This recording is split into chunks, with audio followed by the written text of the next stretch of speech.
Boa noite a todos, queridos irmãos espíritas, senhoras e senhores que estão frequentando essa casa de prece pela primeira vez, sejam todos bem-vindos. A proposta nossa de conversarmos a respeito da lei do trabalho, ela é muito convidativa, e se os senhores perceberam, nosso querido dirigente falou o tempo todo em trabalho na casa espírita. A dinâmica do trabalho é intensa e, na verdade, nós vamos mostrar, tentar passar para os senhores, o como é importante, dentre uma das 12 leis morais que nós vamos encontrar na terceira parte do Livro dos Espíritos, para que a gente possa perceber que na natureza em si, tudo significa trabalho. A vida está sempre em movimento. Em toda parte na natureza, no universo em si, tudo conspira e tudo está em constante trabalho para que a vida possa ter sentido e a vida possa continuar. A nossa proposta na noite de hoje será essa.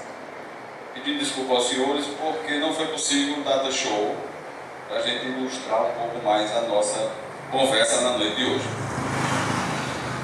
É interessante, o primeiro slide que eu iria passar para os senhores é o seguinte: no Livro dos Espíritos, nessa terceira parte, nós vamos encontrar o seguinte: o trabalho é uma lei da natureza da qual ninguém pode se esquivar, sem se prejudicar, pois por meio dele que o homem desenvolve a sua inteligência e aperfeiçoa suas faculdades físicas e espirituais. O primeiro slide é interessante porque tem uma imagem de um homem que caminha num vale onde ele só encontra dificuldades, e a imagem é bem ilustrada. E ele tem várias cruzes para escolher. Só que a cruz dele é muito pesada, é grandona, ela é uma das maiores que ele pode encontrar. Quando ele apoia os ombros, ele dá um jeito, pega um serrote, diminui, porque ela é muito extensa. Ele sabe que a caminhada é longa e para atravessar esse abismo, ele prefere que a cruz seja menor. Pega um pedaço de pau, de serrote de serra, e ela vai mais curtinha. Quando chega no final da caminhada, para transpor esse abismo, ele nota que aquele exato pedaço que ele partiu era o necessário para que ele pudesse passar para o outro lado da sua jornada, onde lá o seu objetivo estaria sendo alcançado. É muito comum nos depararmos, sobretudo nos dias atuais, com as dificuldades da nossa caminhada. E na maioria das vezes, por falta de uma visão mais adiante de nossa vida, porque somos muito imediatistas, queremos que as coisas sejam mais fáceis, queremos que as dificuldades não sejam tão grandes. Não sei se os senhores são assim, porque eu sou. E na verdade nós vamos perceber que ao longo da vida, sobretudo aquelas existências que nós conseguimos ver que são mais extensas, né? O tempo vai passando, e nós observamos que é justamente com as dificuldades que nós aprendemos. Então, quando Kardec veio tratar dessa lei moral, dessa lei do trabalho, foi justamente interrogando os espíritos superiores. A primeira pergunta da necessidade do trabalho é o seguinte, eu vou repetir para os senhores para lembrá-los. Questão 674. A necessidade do trabalho é lei da natureza? Os espíritos responderam: o trabalho é lei da natureza, por isso mesmo que constitui uma necessidade. E a civilização obriga o homem a trabalhar mais, porque ele aumenta as necessidades e os gozos. Essa resposta, ela abrange muita coisa, principalmente quando a espiritualidade vem nos mostrar que o que é que a gente observa? Principalmente, à medida que o homem vive mais civilizado, o homem precisa estar melhor preparado e, por incrível que pareça, em algumas situações parece que a gente observa que, hoje em dia, apesar da tecnologia, a gente corre mais. Parece que quando o tempo corria mais devagar, onde o progresso não tinha chegado, as coisas eram mais fáceis. Será que eram? É uma falsa impressão, porque na verdade o que é que a gente observa? Que o trabalho é quem impulsiona o homem. O desenvolvimento chega justamente para forçar a inteligência, para que o homem procure cada vez mais meios de viver melhor. Só que o grande embaraço é que a gente, na maioria das vezes, começa a se envolver demais, olhando apenas o lado do trabalho, das necessidades que na maioria das vezes nós criamos, além das reais necessidades que nós vamos ver mais à frente. Mas é isso que implica a questão do homem civilizado que trabalha mais. Por isso, temos a necessidade de sempre estarmos policiando isso aí. Uma das partes do Evangelho que Jesus ilustra para nós, que vamos trazer na noite de hoje, é a cura em Betesda. Vou resumi-las para os senhores que não lembram. Existia um homem à beira dessa piscina de Betesda, onde as pessoas em Jerusalém acreditavam, se fossem banhadas nessa água, essas pessoas poderiam ser curadas de qualquer mal que, porventura, fosse acometido. Esse paralítico, ele vivia deitado à margem dessa piscina e esperando apenas um momento de que essa água, quando chegasse, ele tivesse a oportunidade de tocá-la, de ser banhado por ela. Quando Jesus chega perto, pergunta a ele o que está acontecendo, ele começa a relatar que há mais de 30 anos está naquele momento ali, mas esperando aquela hora de ser jogado, só que ninguém consegue ajudá-lo.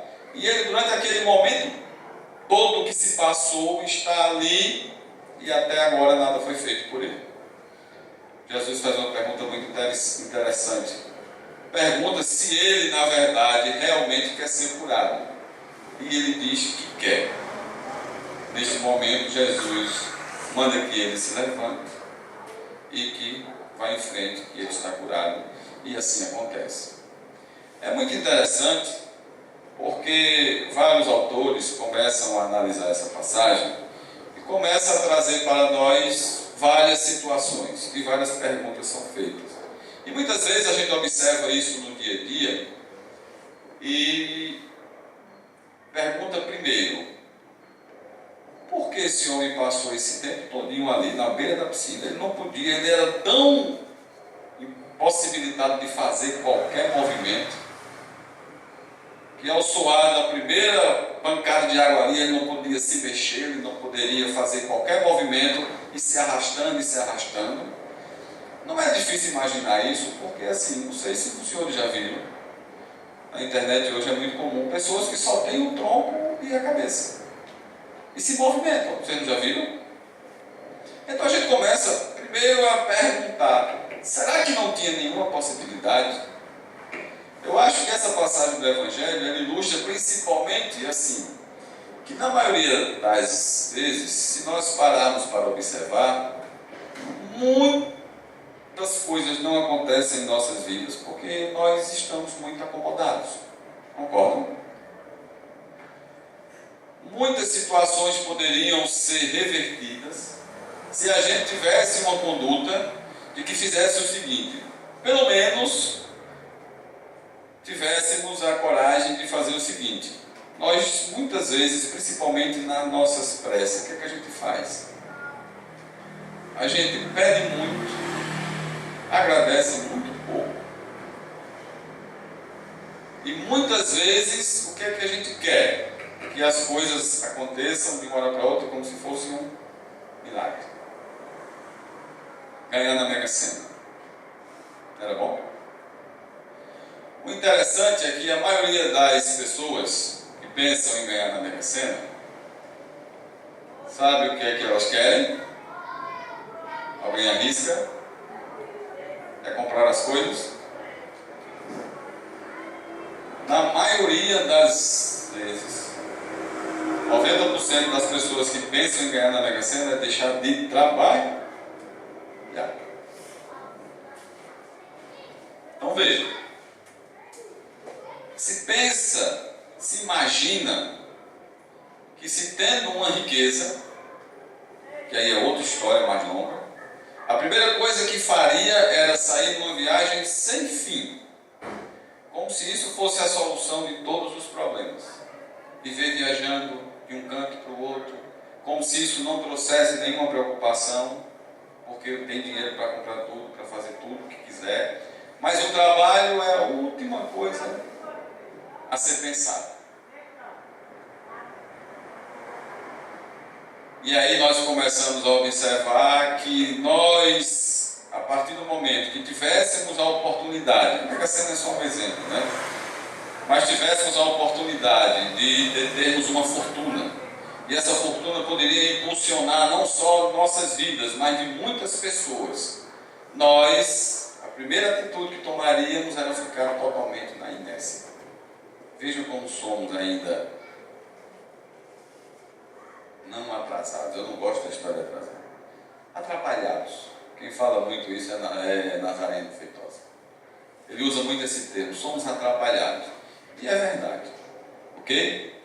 E o próprio Jesus disse em João 5, 17, que meu Pai trabalha até hoje e eu trabalho também. Com isso ele quer nos mostrar que é impossível se o Criador do Universo, essa força suprema, vive constantemente trabalhando. Trabalhando significa aplicar suas forças, toda a sua energia, para que a natureza esteja sempre em movimento. E nós, na primeira oportunidade, principalmente nesse período que está passando agora, qual é o sonho da maioria de nós? Estarmos numa praia, se balançando numa rede, tomando água de coco, e que isso não dure só o mês de janeiro, dure eternamente. Não é assim? Mas vamos em frente. Então, na questão 675, ele continua. Por trabalho só se deve entender as ocupações materiais, das quais nós falamos até agora. Ele diz, não. O Espírito responde, o Espírito trabalha assim como o corpo. Toda ocupação útil é trabalho. Então, na questão seguinte, por que o trabalho se impõe ao homem? Porque tudo isso que eu falei, parece que trabalhar é um quê? Um castigo. A palavra trabalho vem do latim tripólio, que significa castigo. Quando o escravo não fazia suas atividades, eles colocavam no tripólio. O tripólio era como se fosse umas varas que ficavam enfiadas assim, o sujeito era colocado ali e era castigado. Então trabalho vem dessa palavra. Por isso que culturalmente, na cabeça da gente, trabalho é um castigo. Nos grupos de WhatsApp é interessante. Na sexta-feira, como é que vem? Vem tudo animado, né? Todo mundo falando, é aquela brincadeira, chegou a sexta-feira, parece que está todo mundo numa cadeira, numa prisão, porque vai sair do trabalho. No domingo à tarde, como é que os grupos do WhatsApp começam? Meu Deus, amanhã é segunda-feira. Então essa ideia de que o trabalho é um peso, isso traz consequências danosas em nossas vidas. A gente precisa começar a parar para pensar. E o próprio Kardec trabalhou, né? Então por que é imposto o homem? Por ser uma consequência da sua natureza corpórea. É expiação e ao mesmo tempo meio de aperfeiçoamento da sua inteligência. Então já melhorou. Se a gente pensar que o trabalho vai nos ajudar, a gente já para pensar com maior carinho. Sem o trabalho, o homem permaneceria sempre na infância, quanto à inteligência. Então, sem o trabalho, não passaríamos da infância. Por isso é que seu alimento, sua segurança e seu bem-estar dependem do seu trabalho e da sua atividade. Ao extremamente fraco de corpo, otorgou Deus a inteligência, em compensação, mas é sempre um trabalho. O que a gente começa a observar também é o seguinte, que veja só, o trabalho, de certa forma, não deixa de ser uma escolha. Nós somos espíritos imortais. Então, na maioria das vezes, nós escolhemos um trabalho onde nos afinamos mais, e a partir dali, onde nós teremos aptidões, e a partir dali, iremos conviver com outras pessoas, que é no trabalho também, onde encontramos pessoas difíceis, onde encontramos dificuldades, mas não esqueçam que é nas dificuldades onde nós crescemos. E cada um deve observar aonde melhor vai desenvolver essa aptidão. Existe outra situação que na maioria das vezes é o seguinte: quando não nos relacionamos bem com o nosso trabalho, quando não estamos bem naquilo que desempenhamos, às vezes nós vemos pessoas que sofrem uma vida inteira reclamando porque o trabalho é um peso enorme, não gosta do que faz, mas também não faz nada para reverter isso aí. Quer dizer, é uma pessoa que trabalha a vida inteira insatisfeita, se reclamando, e ao invés de usar essas energias da reclamação para reverter esse quadro e fazer algo diferente, não faz. Ok? Mais na frente, vemos o seguinte: em os mundos mais aperfeiçoados, os homens se acham submetidos à mesma necessidade de trabalhar. Qual é a ideia que nós temos? Me diga uma coisa: se a gente desencarnasse hoje, agora, o que é que a gente ia fazer? Dormir? Esquecer de tudo? A vida ia mudar como se fosse um passe de mágica?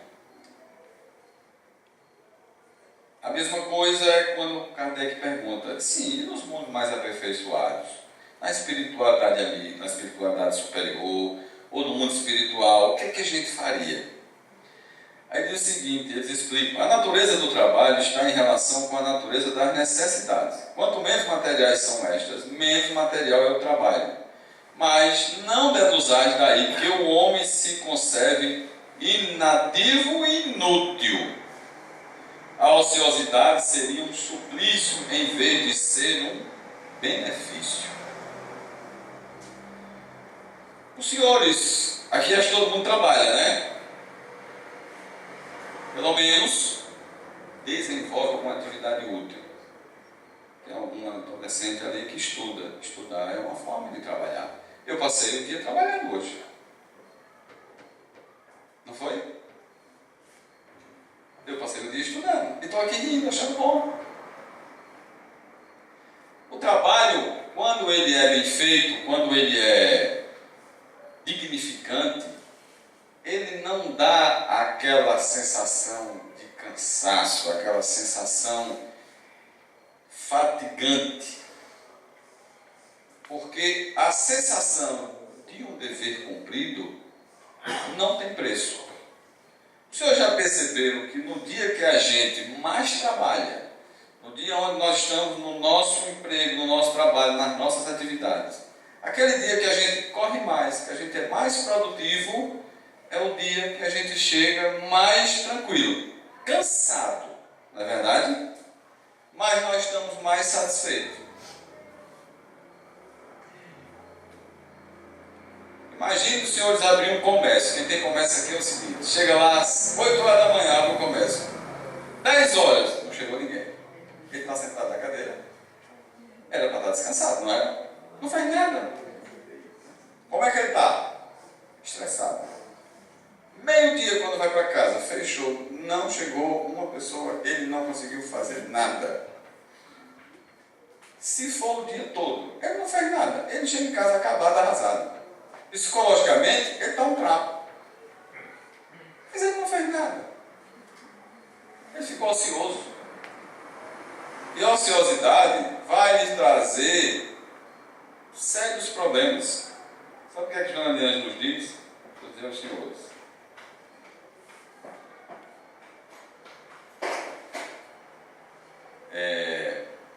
Convite da vida, do livro.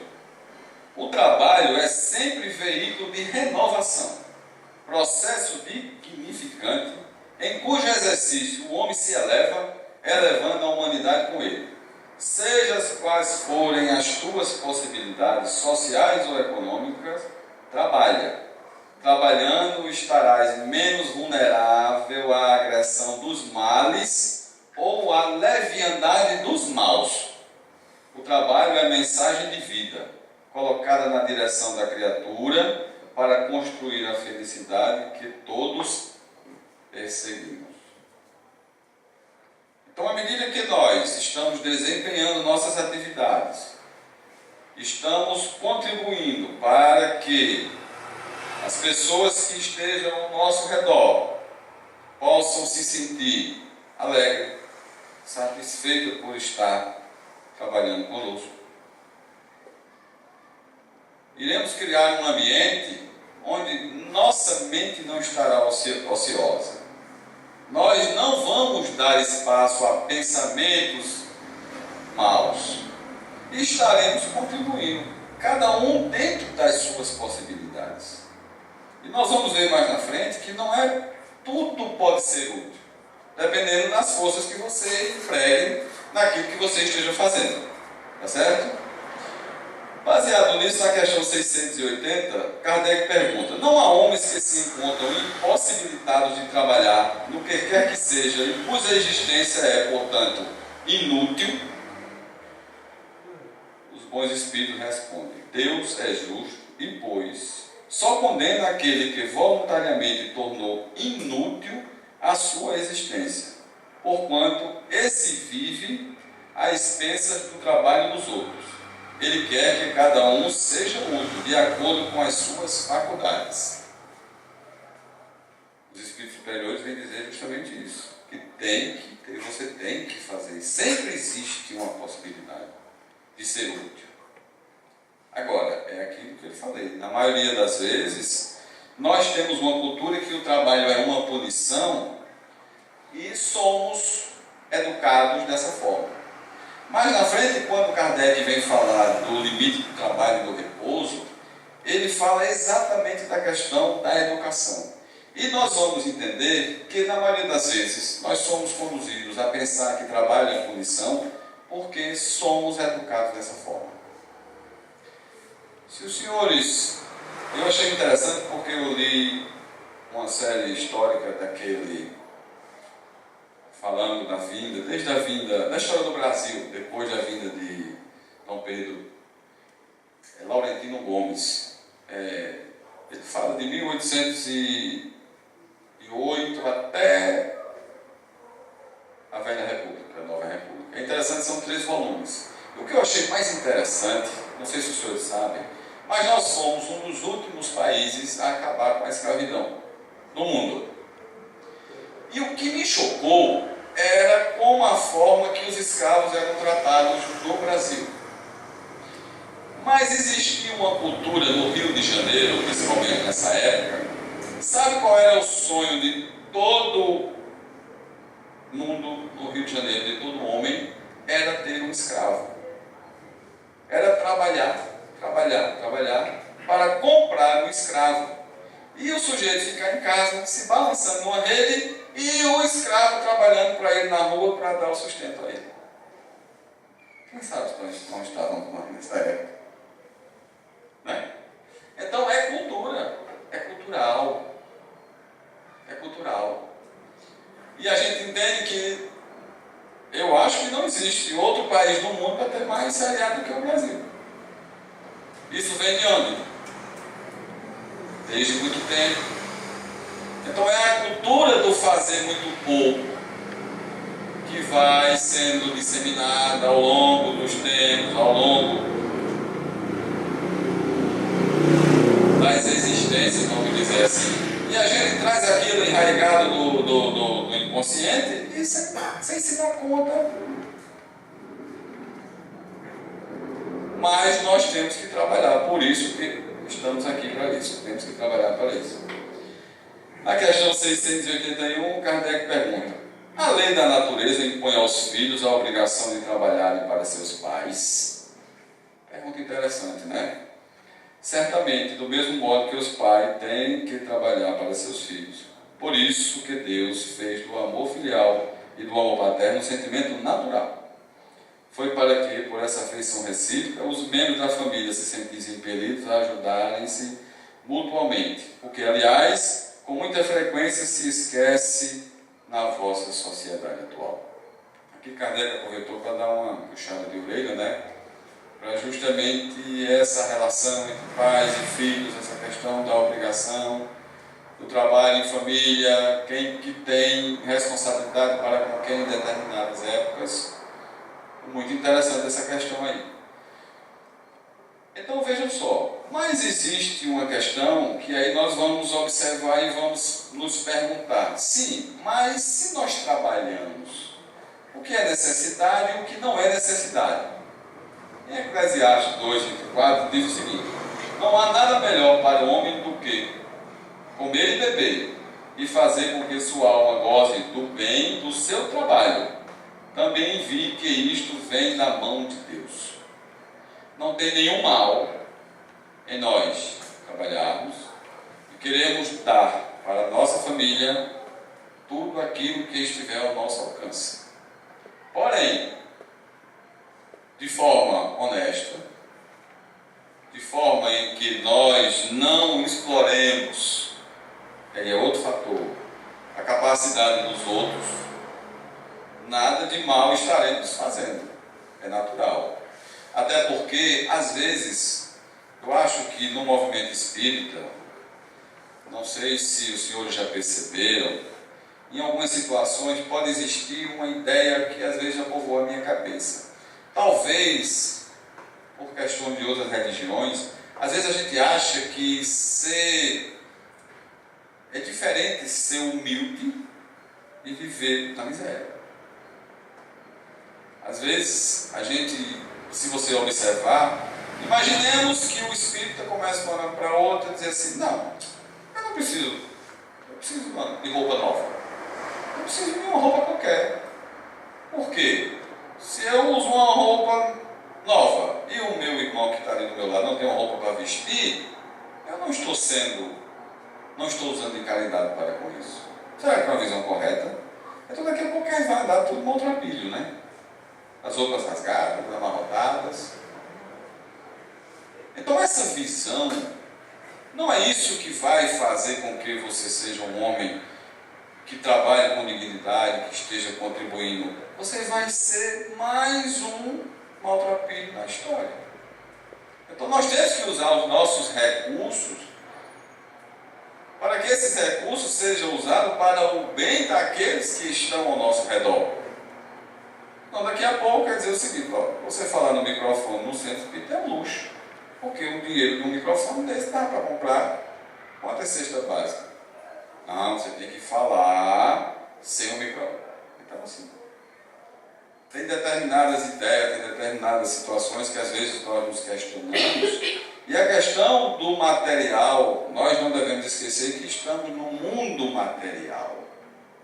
Agora, como vamos usar? Quais os recursos que vamos usar para adquirir esse material? Aí é onde a lei de Deus, que está escrita na nossa consciência, que aqui também nas leis morais, é que vai nos fazer analisarmos se isto é correto ou não. Ok? Há ricos e pobres, porque sendo Deus justo como é, a cada um prescreve trabalhar a seu turno. A pobreza é para os que a sofrem, a prova da paciência e da resignação. A riqueza é para os outros a prova da caridade e da abnegação. Então são duas provas difíceis, tanto a riqueza como a pobreza. porque as duas exigem de cada um de nós um devotamento e uma abnegação muito grande. Porque os senhores já lhe convidam que, na maioria das vezes, a gente escuta muito dizer hoje em dia que, principalmente, está tudo perdido. O mundo está perdido, não tem mais jeito. Mas, às vezes, eu me pego analisando o seguinte: se a gente for analisar, a maioria das pessoas no Brasil, em nossa cidade, uma grande maioria, ela vive uma situação econômica difícil. E nem por isso ninguém vive botando a mão no pé dos outros. Pelo contrário, a gente observa que muitos que são ricos, que detêm o poder econômico, querem sugar cada vez mais de quem não tem. Então vivemos um contrassenso. E apesar dessas dificuldades econômicas, apesar dessa discriminação em relação aos bens materiais, à riqueza e à pobreza, nós encontramos pessoas muito honestas, mas muito honestas. Eu diria que grande parte. Outros ainda estão caminhando, né? Às vezes ficam titubeantes, porque vivemos uma cultura de que todo mundo faz, a gente devia fazer também, mas isso já mudou muito, porque estamos evoluindo. Então descobrimos que trabalhar não é sofrer, mas progredir, desenvolver-se, conquistar a felicidade, à medida que nós vamos adquirindo essa consciência. Vamos à frente. E nós deveremos observar que na natureza, é interessante que eu iria trazer para vocês um vídeo para a gente passar aqui, mas depois vocês vejam que tem no YouTube, falando da relação do espírita com o trabalho.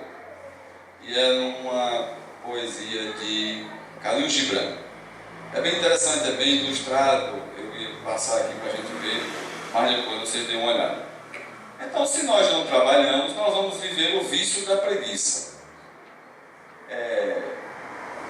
Tem uma orientação que diz o seguinte: reage com vigor e determinação às tentativas de alojamento da preguiça nos tecidos sutis de teu equipamento psíquico e assume nova postura diante da vida que te oferece diariamente inúmeras oportunidades de trabalho para o seu crescimento e desenvolvimento.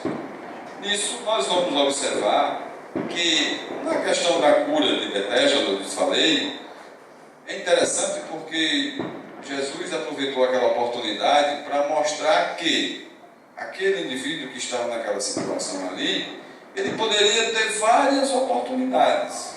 Ele teve várias oportunidades. Muitas vezes nós nos encontramos realmente caídos no fundo do poço. Mas nós temos que principalmente, pararmos, colocarmos nossa fé para trabalhar, nos submetermos às vontades divinas e em prece pedirmos por tudo aquilo que, mesmo apesar de termos feito o máximo que pudemos, mas ainda não alcançamos. Não tem o que fazer. Agora, como eu disse, na maioria das vezes nós estamos habituados a pedir e esperar. Aí é mais difícil. Eu diria quase impossível. Então essa questão, essa relação tem que ficar bem entendida.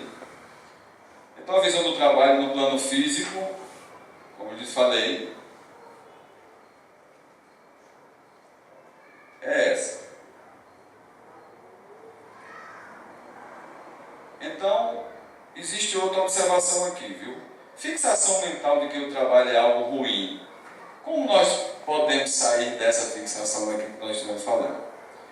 Desenvolver a noção e a consciência de que somos espíritos imortais, porém imperfeitos e sempre em evolução.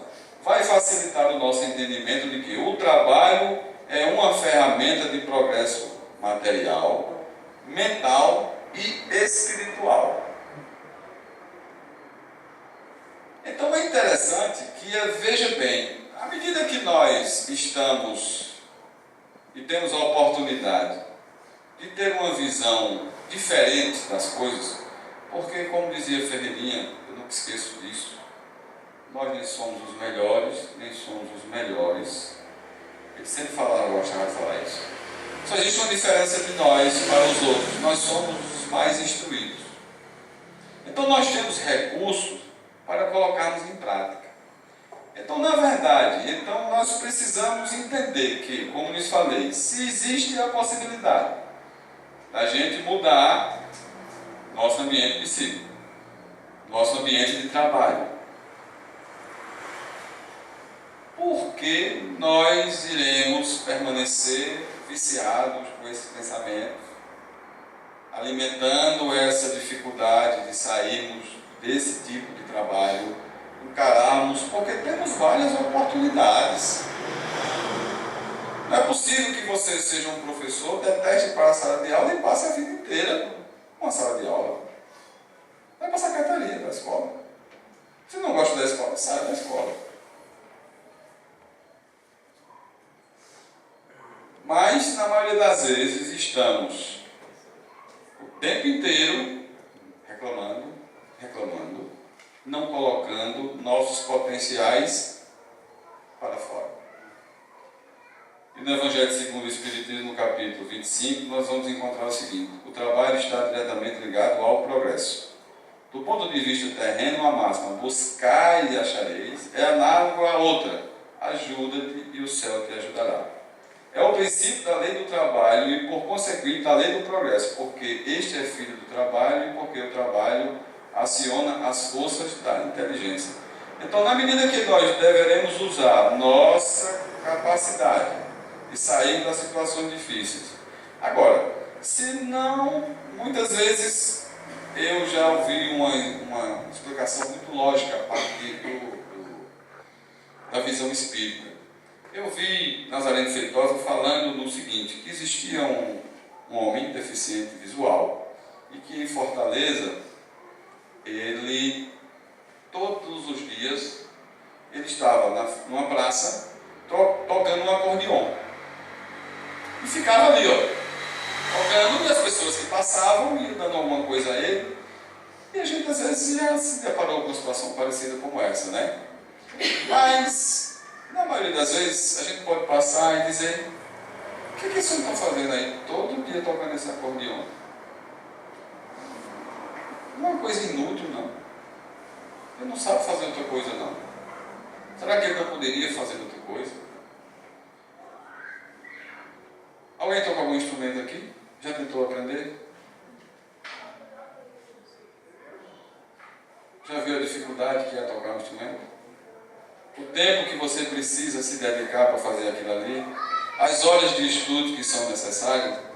Então ele está fazendo uma coisa ali que muitas vezes nós passamos horas na frente do Netflix, que é moda agora, ou vendo um Facebook da vida, que é como uma palestra de Rossando, ele diz o seguinte, ele diz que muitas vezes você for olhar hoje em dia, o tempo que se passa assistindo série no Netflix, se fosse estudado, fosse de horas estudado, você se tornaria um doutor em qualquer matéria que você quisesse.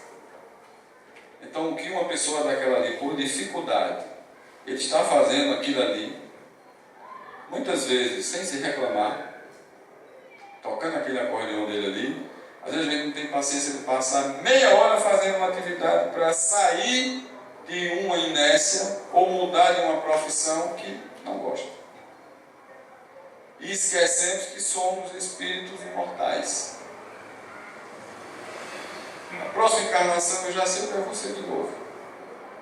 Tem que isso novamente, não tem como correr. Porque não é possível que na próxima eu não faça melhor as coisas que faço. Então a gente já tem que estar mais ou menos preparando nossa próxima vinda. E se não gostasse da profissão, já começava a fazer outra. Já começava a estudar outra coisa. Não se perde. Às vezes a gente olha uma pessoa com 70 e poucos anos, vai começar uma faculdade, e a gente diz, que essa mulher vai fazer a faculdade com 70 anos.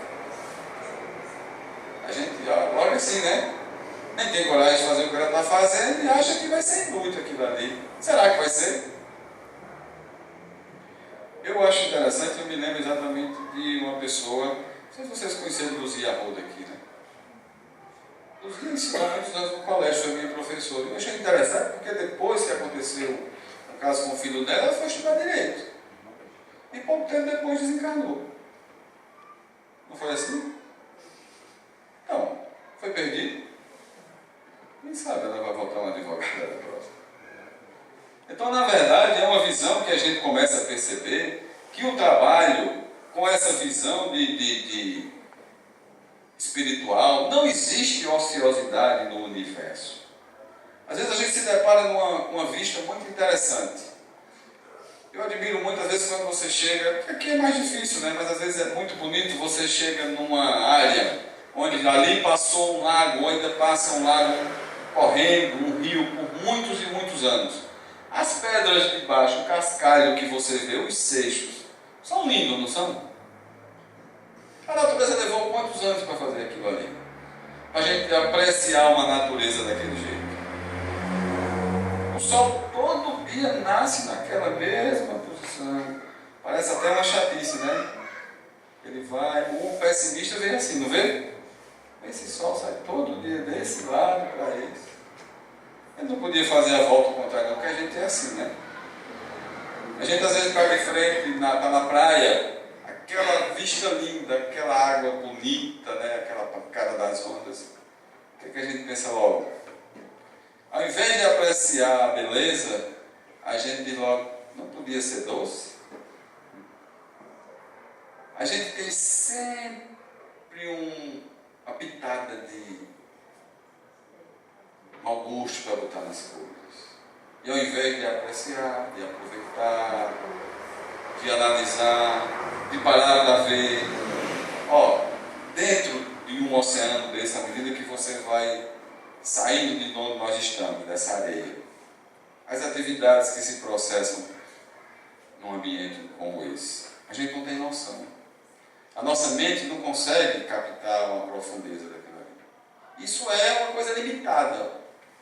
Um oceano. Imagine um universo.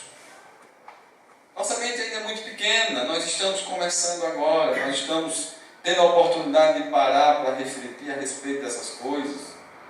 E uma questão que era para ser tão simples, que era para ser bem entendida com relação a isso, mas a necessidade dos espíritos de trazerem, descascarem, relembrarem, esmiuçar bem direitinho para a gente, para que a gente entenda e para que a gente, segunda-feira, quando voltar a trabalhar, volte pelo menos mais animado. Mesmo que na sexta de nós tudinho. Mas pelo menos vamos sair daqui um pouco mais animado. Mas isso é evolução das coisas, isso. Nós estamos em processo. E por isso, acho que a gente deve estar satisfeito, dando risada. Se ainda não conseguimos, mas já demos o primeiro passo. Já começamos. Já falei que no mundo mais adiantado o trabalho é relativo à natureza das nossas necessidades. Na casa espírita, nós temos essa grande oportunidade, principalmente porque aqui o trabalho é voluntário. E eu acho isso fantástico, sabe? Porque é justamente... deixa eu ver como é que eu vou dizer a vocês.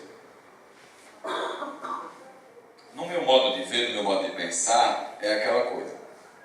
Eu faço isso contente, sem nenhum, vamos dizer assim, sem nenhuma preguiça. Porque é aquela coisa. O que é que a gente ganha vindo para cá? Muita coisa. Principalmente porque a vantagem aqui não é material. Não é material. É uma satisfação. É bom. Você lê alguma coisa diferente, você se toca, você começa a despertar, traz alguma coisa. Porque, como eu sempre digo, a diferença de mim para vocês é porque eu sou mais corajoso. Venho para cá falar. Mas não existe diferença. Não existe diferença. O bom é que todo mundo, de vez em quando, todo sábado, desce uma palestra dessa aqui, não precisa mais ninguém de fora.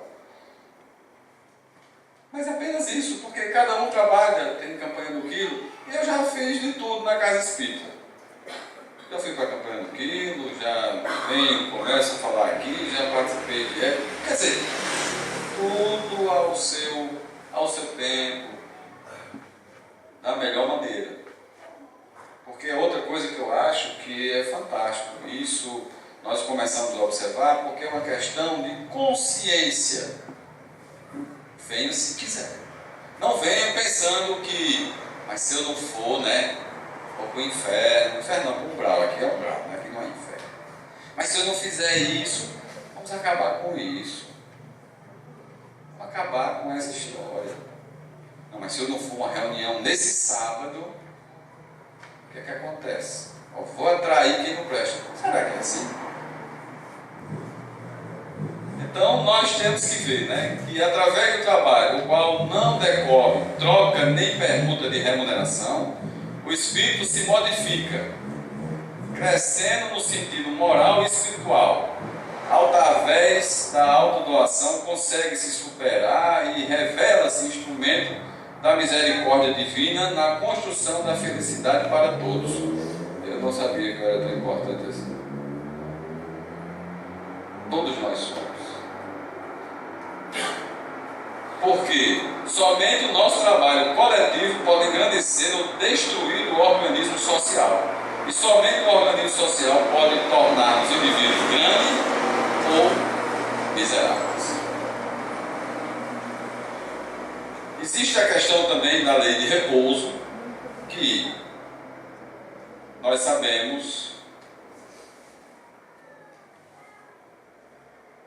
todo trabalho precisa depois de um repouso. E Kardec pergunta, depois de muito trabalhar, né, qual seria o limite do trabalho? Ou das forças, em suma. A esse respeito, Deus deixa inteiramente livre o homem. Dependendo dos seus objetivos, você pode fazer o que você quiser, desde que o seu trabalho seja dignificante. Se os senhores forem olhar a jornada de Divaldo Pereira Franco, eu acho que é impossível alguém fazer uma coisa parecida com o que aquele homem faz. O que Chico Xavier fez, até o limite das suas forças. Mas eles são modelos, né? Eles são espíritos superiores. Nós ainda estamos caminhando. Mas existe sempre a possibilidade da gente se doar, fazer um pouco mais. Aí quando eu queria falar, justamente que eu falei da questão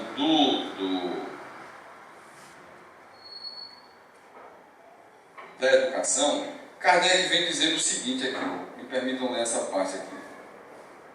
Olha, considerando-se o aluvião de indivíduos que todos os dias são lançados na torrente da população, sem princípios, sem freios, e entregues a seus princípios, aos seus próprios instintos, serão de espantar as consequências desastrosas que daí decorrem?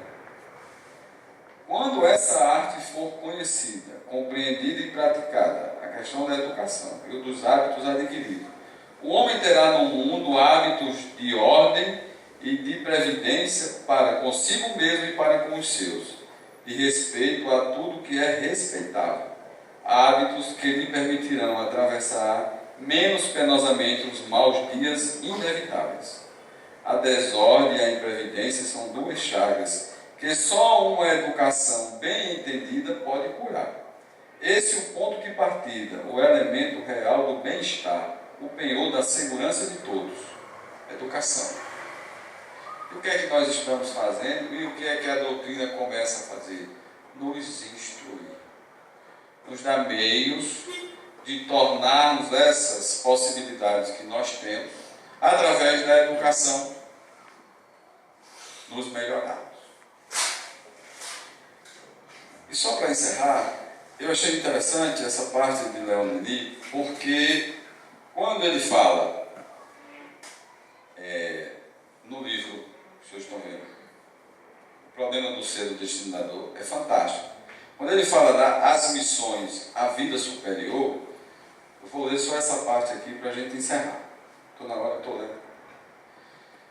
Todo espírito que deseja progredir, trabalhando na obra de solidariedade universal, recebe dos espíritos mais elevados uma missão particular apropriada às suas aptidões e ao seu grau de adiantamento. Uns têm por tarefa receber os homens em seu regresso à vida espiritual, guiá-los, ajudá-los e se desembaraçarem dos fluidos espessos que os invocam. Outros são encarregados de consolar e instruir as almas sofredoras e atrasadas. Espíritos químicos, físicos, naturalistas, astrônomos, prosseguem suas investigações, estudam os mundos, suas superfícies, suas profundezas ocultas, atuam em todos os lugares sobre a matéria sutil, que fazem passar por preparações, por modificações destinadas a obras que a imaginação humana teria dificuldades em conceber. Outros se aplicam às artes, ao estudo do belo, sob todas as suas formas. Espíritos menos adiantados assistem os primeiros em suas tarefas variadas e servem-lhes de auxiliares. Grande número de espíritos consagram-se aos habitantes da Terra e dos outros planetas, estimulando-os em seus trabalhos, fortalecendo os ânimos abatidos, guiando-os hesitantes pelo caminho do dever.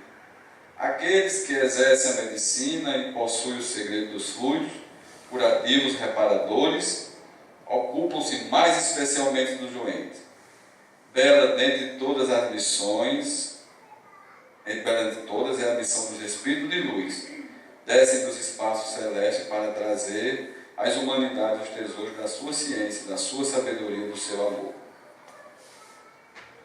Ele diz o seguinte, veja, vamos levar isso para a nossa vida, porque eu achei fantástico um espírito como, hoje espírito, um homem como Leon Denis, diz o seguinte: nas horas de atribulações, é para estes espíritos, para meus guias bem-amados, que voam meus pensamentos e meus apelos. É deles que sempre me tem vindo o amparo moral e as consolações supremas. Subi a custo os atalhos da vida, dura foi a minha infância. Sempre conheci o trabalho manual e os pesados encargos de família. Mais tarde, em minha carreira de propagandista, muitas vezes me feri nas pedras do caminho. Fui mordido por serpente de ódio e de inveja. E agora, chega para a minha hora crepuscular. Vou subindo e rodeando-me as sombras. Sinto que minhas forças declinam e os olhos se enfraquecem. Nunca, porém, me faltou o auxílio de meus amigos invisíveis. Nunca minha voz os evocou em vão. Desde meus primeiros passos neste mundo, a sua influência envolveu-me. E as suas inspirações, que devo minhas melhores páginas e minhas expressões mais vibrantes, compartilharam minhas alegrias e tristezas. E quando rugia a tempestade, eu sabia que eles estavam firmes ao meu lado, no meu caminho. Sem eles, sem seu socorro, há muito tempo que eu teria sido obrigado a interromper a minha marcha, a suspender o meu labor. Mas suas mãos estendidas têm me amparado e dirigido a ásperas via. Às vezes, no recolhimento do entardecer ou no silêncio da noite, suas vozes me falam, embalam, confortam. Ressoam na minha solidão como vaga melodia. Ou então são sopros que passam, semelhantes a carícias, sábios conselhos ciciados, indicações preciosas sobre as imperfeições de meu caráter e os meios de remediá-las. Então esqueço as misérias humanas para comprazer-me na esperança de tornar a ver um dia os meus invisíveis e reunir-me a eles na luz, se Deus me julgar digno disso, com todos aqueles que tenho amado e que no seio dos espaços me ajudam a percorrer a via terrestre. Acenda para todos vós, espíritos tutelares, entidades protetoras, meu pensamento é agradecido, a melhor parte de mim mesmo, o tributo de minha admiração e de meu amor. Eu achei que parece que ele escreveu isso ontem, de tão atual que é nesses dias que nós vivemos de transição no planeta terrestre. E inteligente. E quem já leu Leon Denis fica surpreso como é que pode ser tão inteligente. E mostra aqui toda a sua humildade, todo o seu reconhecimento, e ele vê que o que nós estamos buscando, o que nós estamos procurando aqui, e sentimos, em grau maior ou em grau menor, que sem a ajuda da espiritualidade, a que nós sempre recorremos, sempre paramos para pensar, sobretudo nas horas mais difíceis, e também agradecer naquelas de alegria, mas nós teremos sempre aqui irmãos como nós, encarnados e desencarnados, estarão sempre braços abertos a nos ajudar, como verdadeiros companheiros. Eu queria agradecer mais uma vez a oportunidade de estar aqui, fazendo a minha parte singela nesse nosso espaço, na nossa casa, e é sempre para mim uma grande satisfação. Eu queria desejar a todos um bom regresso às nossas casas, aos nossos lares, e que Jesus nos acompanhe hoje sempre. Assim seja.